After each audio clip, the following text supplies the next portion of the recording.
3 persons have been arrested over the killing of Indika Thamira Mendis at the Hikkaduwa junction in Kalupe, Mitiagoda. The victim, Indika Thamira Mendis, was a resident of Udumulla, Hikkaduwa. Indika Thamira Mendis was shot dead on the 20th of November last year at Hikkaduwa junction in Kalupe. Police said that the individuals suspected of committing the murder were arrested while travelling a motorbike close to the Rangala bridge. Among the suspects is one Ravindra Pushpakumara, also known as Podyamila. Police said that the reason for the murder was a personal dispute that broke out at a function and escalated to a rivalry between two factions. Police also discovered the T-56 assault rifle and a magazine with 13 bullets, as well as a motorbike used to commit the murder. A majority of murders that were caused by shootings in the recent past was committed with a T-56 assault rifle. Members of a criminal gang were arrested yesterday in Ranala and a modified T-56 assault rifle was also seized. The weapons were modified to make it easy to carry. In addition, a T-56 assault rifle was also used to shoot dead 2 persons in Angunukolapalasa on the 2nd of January. Police discovered a similar weapon following the drive-by shooting in Bloomendal in July last year.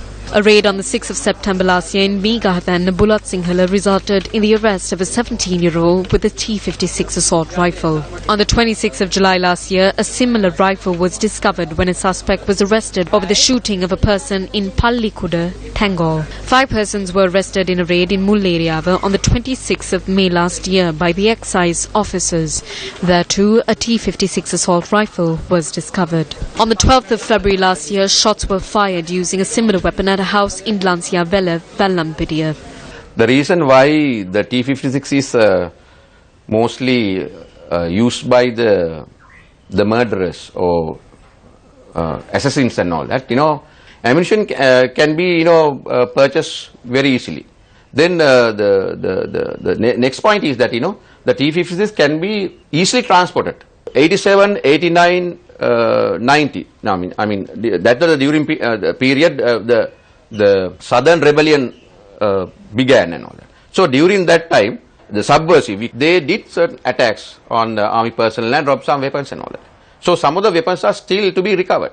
So we still do not know where those weapons are lying. The weapons that came from the north and east, like LTT used, they also sold these weapons to the underworld gangs. With the LTT, there were certain other militant groups that were operating. So they had the weapons. So what they did was, when they came to the south, some of them, they sold their weapons to the certain people who were interested in it. So that is how this weapon circulation system came into existence in Sri Lanka. In Vaunia or in the eastern province, we had the road network and all that. So there was no checking as well. Anybody could come with a weapon. So he could give it to another. Those are some of the weapons that we find, some of the with the deserters and all that. However, military spokesperson Brigadier Jana Javir, speaking to Newsfirst, said that it is impossible for LTT weapons to enter into society through the army. He added that security checks are carried out at roadblocks, and when such a weapon makes its way to society, legal action will be taken against that. When a weapon is recovered from a crime, that weapon bears a serial number. You can trace that weapon through that number. When contacted, police said that most of the weapons discovered in the possession of criminals had their serial numbers wiped off. Weapons with no serial numbers started circulating in society with the avant-garde issue. Investigations revealed that the avant-garde weapons had their serial numbers erased. So at a situation like that, weapons such as T-56, AK-47 was circulating in society. So the problem lies here.